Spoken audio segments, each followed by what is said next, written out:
After doubling the cost of housing, adding an inflationary carbon tax to everything that Canadians buy and giving us the highest levels of debt in the G7, the Prime Minister's plan is a temporary, tiny 2-month tax trick. But not even small businesses are fooled. The Canadian Federation of Independent Business says that only 4% of small businesses expect a sales boost because of the latest last-ditch effort for the Prime Minister to save his own job. If he's so sure about his plan, why doesn't he call a carbon tax election and let Canadians decide? Right.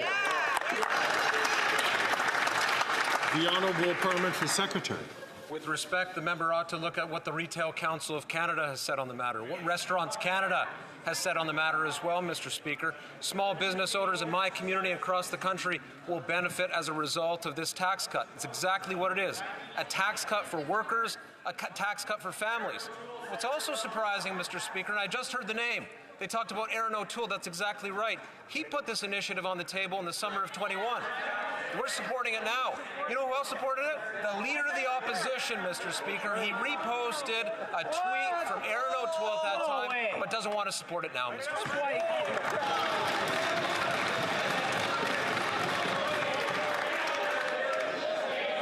The Honourable Member from Thornhill. Mr. Speaker, this isn't a tax cut. It's a distraction before a much, much bigger permanent tax hike. Even his own Liberal MPs are now opposing this. The member from Hamilton East Stony Creek says that he was threatened with, quote, consequences if he voted against it. Rather than threatening his own MPs, muzzling them like he's accused others of doing, we have a weakened Prime Minister terrified of facing Canadians. So if he's so sure about his own leadership, if he's so sure about his own plan, why won't he allow his own MPs to have a free vote on this one today?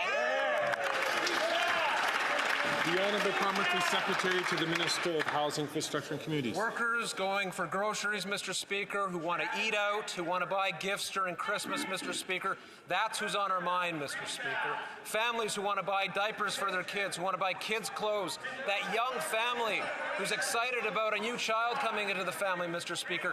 Car seats are expensive. There's a tax savings on that too, Mr. Speaker. The Leader of the Opposition supported this initiative in 2021, but doesn't want to now because it's a Liberal initiative. Will the real Pierre Poilievre stand up in this House of Commons?